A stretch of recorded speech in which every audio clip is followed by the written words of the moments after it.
Hello दोस्तों, कैसे आप लोग। आई होप कि आप लोग बहुत ही अच्छे होंगे, अपने अपने एग्जाम की तैयारी बहुत ही अच्छे से कर रहे होंगे। तो दोस्तों आज क्लास में हम लोग स्टडी करने वाले हैं अम्ल भस्म अभिक्रिया। मतलब क्या होगा जब हम अम्ल को भस्म के साथ अभिक्रिया कराएंगे तो क्या होगा रे बाबा। आज इसके बारे में हम लोग डिस्कशन करने वाले। इससे पहले वाले क्लास में हम लोगों ने क्या देखा था, धातु को जब अम्ल के साथ अभिक्रिया करवाएंगे तब क्या होगा, एंड जब धातु को भस्म के साथ अभिक्रिया करवाए थे तब क्या हुआ था। इस कंडीशंस को हम लोग देख चुके थे, इस टॉपिक को हम लोग पढ़ चुके थे। ठीक है, एंड आज के टॉपिक में हम लोग कवर करेंगे, क्या करेंगे, अम्ल को जब हम भस्म के साथ अभिक्रिया करवाते हैं तब क्या होता है। आज क्लास में हम लोग स्टडी करने वाले हैं। ठीक है, देखिए मैं आपको पहले बता दे रहा हूँ, यहाँ पे आपको बहुत ही अच्छे से स्टडी कराई जा रही है, नोट्स के अकॉर्डिंग स्टडी कराई जा रही है। आपको नोट्स बिल्कुल फ्री में मिल रहा है। अगर आप नोट्स चाहते हैं तो वो नोट्स भी आप डाउनलोड कर सकते हैं फ्री ऑफ कॉस्ट, जाके ncrtconcept.com के वेबसाइट पे आपको वहाँ पे मिल जाएगा फ्री ऑफ कॉस्ट, कोई भी चार्ज नहीं लगेगा।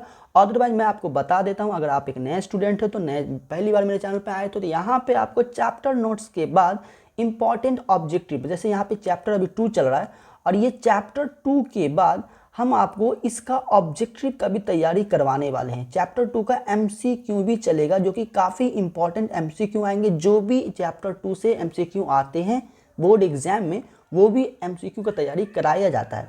उसके बाद जब एमसीक्यू का तैयारी हो जाएगा तो आपको शॉर्ट क्वेश्चंस का भी तैयारी कराया जाएगा, जो कि एग्जाम में 2 मार्क में पूछे जाते हैं, जो हर साल आते हैं, उसकी भी तैयारी आपको कराई जाएगी। उसके बाद जब ये हो जाएगा उसके बाद आपको 5 मार्क में लॉन्ग क्वेश्चंस की भी तैयारी कराई जाएगी, जो कि एग्जाम में पूछे जाते हैं। मतलब कहने का अर्थ सीधा एक ही है बाबू रे, कि आपको एक चैप्टर की स्टडी कराई जाएगी। तो चैप्टर में सबसे पहले आपको चैप्टर नोट्स को कवर किया जाएगा। चैप्टर नोट्स को कवर करने के बाद आपको इंपॉर्टेंट ऑब्जेक्टिव की तैयारी कराई जाएगी। उसके बाद इंपॉर्टेंट ऑब्जेक्टिव तैयारी कराने के बाद आपको शॉर्ट क्वेश्चन की तैयारी कराई जाएगी। उसके बाद आपको लॉन्ग क्वेश्चन की तैयारी कराई जाएगी। मतलब यहाँ पे पूरी तरह से आपको बहुत ही अच्छे तरीके से एग्जाम की तैयारी कराई जाएगी। एक साल में आपको पूरी बेहतरीन तरीके से एग्जाम की तैयारी मैं करवाऊंगा, इसकी गारंटी मैं लेता हूँ।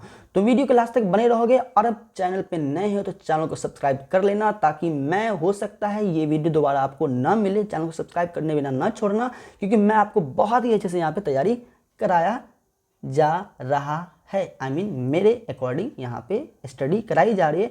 अगर आप एक ऑफलाइन कोचिंग भी पढ़ते हैं तो मैं गारंटी उसकी लेता हूँ कि आपको ऑफलाइन कोचिंग पढ़ने की भी जरूरत नहीं पड़ेगी, अगर आप अच्छे से मेरे साथ जुड़े रहेंगे तब। ठीक है, चलिए आज की क्लास को स्टार्ट करते हो। सबसे पहले मैं समझता हूँ अम्ल और भस्म में अभिक्रिया। मतलब क्या होगा जब अम्ल को भस्म के साथ अभिक्रिया कराएंगे। ठीक है, तो मैंने लिखा है यह एक रासायनिक अभिक्रिया है जिसमें अम्ल एवं क्षार, जिसको हम पहले पता है, मैंने आपको बता दिया हूँ, भस्म को हम लोग क्षार भी बोलते हैं। भस्म को क्या बोलते हैं हम लोग, क्षार भी बोल सकते हैं। मतलब क्या होता है, ये एक रासायनिक अभिक्रिया है जिसमें क्या होगा, अम्ल जो होगा वो क्षार के साथ अभिक्रिया करके बाद में क्या बना, कहता अभिक्रिया के बाद क्या बनाता है, लवण बनाता है और जल बनाता है। कहने का अर्थ सीधा ये हुआ कि जब हम अम्ल को भस्म के साथ अभिक्रिया कराएंगे तो मेरा लवण बनेगा और उसके बाद क्या बनेगा, जल बनेगा। मतलब लवण उदासीन जो होता है वो, इसको हम उदासीन अभिक्रिया भी कह सकते हैं। जैसे यहाँ ध्यान दीजिए, जब हम अम्ल को क्या करते हैं, भस्म के साथ अभिक्रिया कराते हैं तो यहाँ पे लवण बनता है, ये जल बनता है। ये चीज़ आप याद रखिएगा। कुछ स्टार्ट में बातें लिखी हूँ, मैंने लिखा है कि अभिक्रिया के दौरान जब अभिक्रिया होता है तो उसमें H+ आयन जो कि मेरा अम्ल से निकलता है और OH- आयन जो होता है वो मेरा भस्म से निकलता है। ये दोनों मिलकर के क्या बनाता है, जल बनाता है, जो कि साइड में यहाँ पे आता है। ये चीज़ आप याद रखिए। मैंने आपको पहले ही बताया था, जब हम अम्ल को वाटर के साथ अभिक्रिया कराएंगे तो मेरा H+ आयन बनता है। मतलब क्या होगा, अम्ल क्या होगा, जल में घुलकर, क्या जल में घुलकर, हम याद है इससे पहले क्लास में हमने क्या पढ़ाया था, अम्ल की परिभाषा लिखाया था। तो मैंने अब अम्ल की परिभाषा 2 तरह से लिखाया था। एक अम्ल की परिभाषा लिखाया था, अम्ल स्वाद में खट्टा होता है। अम्ल किसे कहते हैं, अम्ल जो स्वाद में खट्टा होता है अम्ल कहलाता है। अब मैंने एक परिभाषा लिखाया था, मतलब कि जब अम्ल को मतलब जल में घुलकर, अम्ल जल में घुलकर हाइड्रोजन आयन देता है तो ये हाइड्रोजन आयन।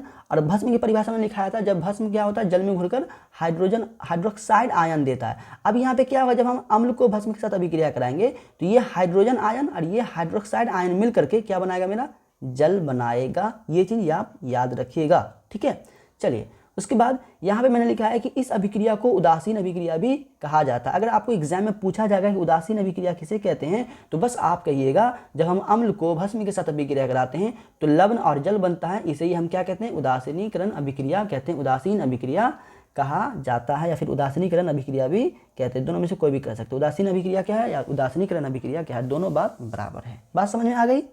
बहुत क्लियर है। चलिए, कोई कन्फ्यूजन नहीं है, नो प्रॉब्लम। ये मेरा थ्योरी था। क्या था? ये मेरा थ्योरी था।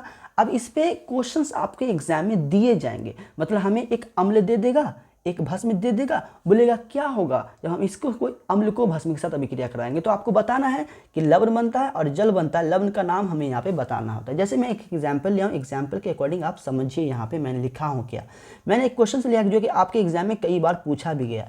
मैं वही क्वेश्चन उठाया हूँ जो एग्जाम में पूछा गया है। बस एक बात याद रखिएगा, मैं अदर कोई क्वेश्चन नहीं उठाता हूँ, आपको कोई भी फालतू क्वेश्चन का प्रैक्टिस मैं नहीं करवाता हूँ। बस ये चीज़ याद रखिएगा, जितना भी मैं क्वेश्चन का प्रैक्टिस करवा रहा हूँ सारा इंपॉर्टेंट है, एग्जाम में पूछा ही गया है। वही क्वेश्चन को मैं उठा के आपको प्रैक्टिस करवा रहा हूँ, ताकि आप इसकी प्रैक्टिस कर लेंगे तो आपको एग्जाम में कोई दिक्कत नहीं होगा।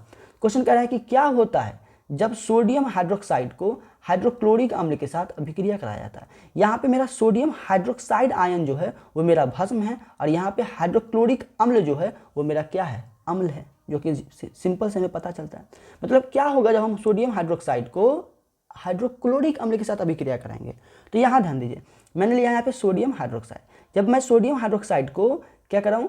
हाइड्रोक्लोरिक अम्ल के साथ अभिक्रिया कराता हूँ, तो मेरा सोडियम क्लोराइड और वाटर बनता है। क्या बनता है? सोडियम क्लोराइड और वाटर बनता है। आपको ये फॉर्म याद रखना पड़ेगा, फॉर्मूला थोड़ा सा याद रखना पड़ेगा।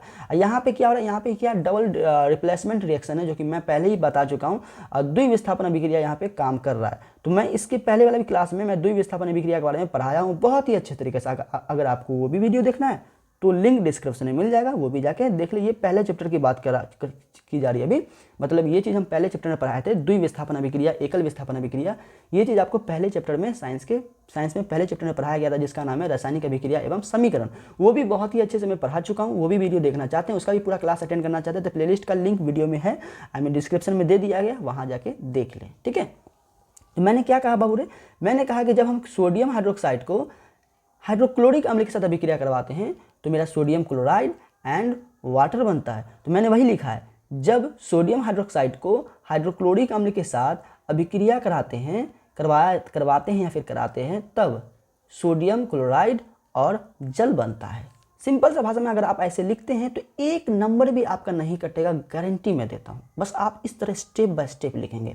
और मैं यहाँ पे जहाँ करके मैंने लिख दिया ये चीज़ में लिखा है, NaOH को हम सोडियम हाइड्रोक्साइड कहते हैं, HCl को हाइड्रोक्लोरिक अम्ल कहते हैं, NaCl को सोडियम क्लोराइड कहते हैं जो नमक होता है, जो उदासीन होता है, जिसे हम लवण कहते हैं, और ये वाटर जो होता है वो मेरा जल होता है।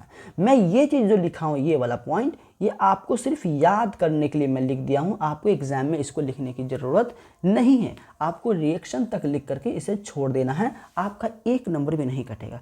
अब मैं ये पॉइंट जो लिखा हूँ, इसको लिखने का क्या मकसद है? मकसद ये है कि अगर आपको ये नाम अगर याद हो जाएगा ना, तो आप रिएक्शंस बहुत ही आसानी से कर लोगे। मतलब अगर आपको नाम याद हो जाता है कि हाँ भाई, अगर हम सोडियम मतलब कि हाइड्रोक्साइड को हम क्या करते हैं, हाइड्रोक्लोरिक अम्ल के साथ अभिक्रिया करवाते हैं, तो क्या बनता है मेरा? हाँ, NaCl बन जाता है और वाटर बन जाता है। अब यहाँ पे NaCl का क्या नाम होता है वो चीज़ याद रहेगा तो आप चट से लिख दीजिएगा।